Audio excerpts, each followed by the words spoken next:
இந்த மாதிரி ஒரு ஸ்வீட் உங்க வீட்டுல இருக்கிறவங்க குழந்தைங்களுக்கும் பெரியவங்களுக்கும் செஞ்சு கொடுங்க. அடிக்கடி செஞ்சு கொடுக்க சொல்லி உங்களை தொல்லை பண்ணிட்டே இருப்பாங்க. அப்படி ஒரு ஸ்வீட் தான் இன்னைக்கு நம்ம பிரெட்டை வச்சு செய்ய போறோம். வாங்க எப்படி செய்யறதுன்னு சொல்லி பாத்துடலாம். இந்த ஸ்வீட் செய்யறதுக்கு 4 பிரெட் ஸ்லைஸ் எடுத்துக்கோங்க. இந்த ஓரங்கள் எல்லாம் இந்த மாதிரி கட் பண்ணி எடுத்துருங்க. இந்த மாதிரி கட் பண்ண பிரெட்டை 2 பாதையா இந்த மாதிரி கட் பண்ணிக்கோங்க.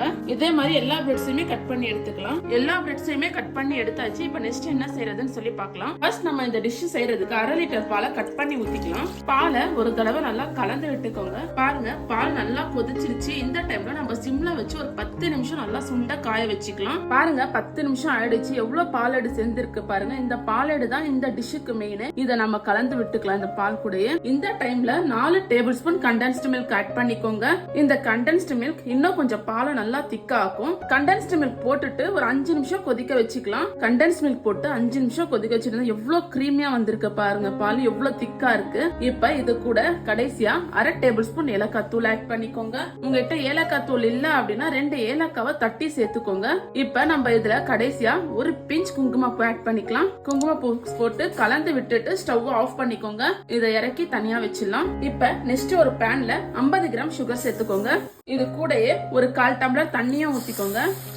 இந்த சுகர் சிரப்பை நம்ம குலாப் ஜாமுனுக்கு காய்ச்சற மாதிரி காய்ச்சினா போதும். கம்பி பதம்லாம் காய்ச்ச தேவையில்ல. லைட்டா கையில பிசு பிசுன்னு ஒட்டினா போதும். அந்த மாதிரி நம்ம இதை காய்ச்சி எடுத்துக்கலாம். இப்ப சுகர் சிரப் ரெடி ஆயிடுச்சுங்க. இது கூட கடைசியா நம்ம 1/4 டேபிள் ஸ்பூன் ஏலக்காய் தூள் ஆட் பண்ணிக்கலாம்.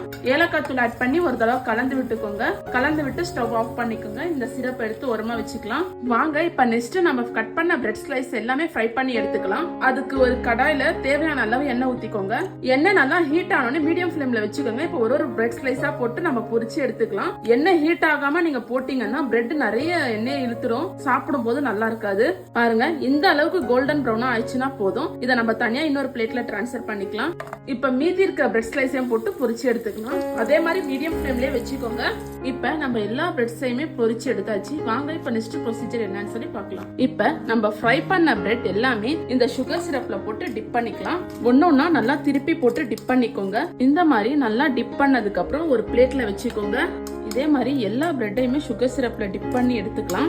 இப்ப நம்ம சுகர் சிரப்ல டிப் பண்ண இந்த பிரெட் மேலேயே நம்ம ஏற்கனவே ரெடி பண்ணி வச்சிருக்க பால் மிக்ஸ இந்த பிரெட் மேல போட்டுக்கலாம். எல்லா பிரெட்லயுமே படுற மாதிரி போட்டுக்கோங்க.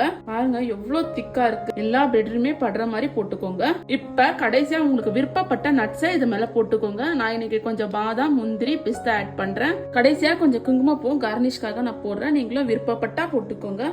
ஷாய் துக்கடா சூப்பரா ரெடி ஆயிடுச்சுங்க. இதை நீங்க இப்படியே கூட சர்வ் பண்ணலாம். இல்ல நீங்க ஃப்ரிட்ஜ்ல 1 hour வச்சுட்டு சில்லுன்னு கூட நீங்க சர்வ் பண்ணலாம். உங்க வீட்ல இருக்க குட்டீஸ்ங்களுக்கு இந்த மாதிரி செஞ்சு கொடுங்க. அடிக்கடி செஞ்சு கொடுக்க சொல்லி உங்களை தொல்லை பண்ணிக்கிட்டே இருப்பாங்க. நீங்களும் இதே மாதிரி செஞ்சு பாருங்க. செஞ்சு பார்த்துட்டு எப்படி வந்துச்சுன்னு சொல்லி மறக்காம எனக்கு கமெண்ட்ல சொல்லுங்க. நம்ம சேனலை சப்ஸ்கிரைப் பண்ணிக்கோங்க. தேங்க்யூ.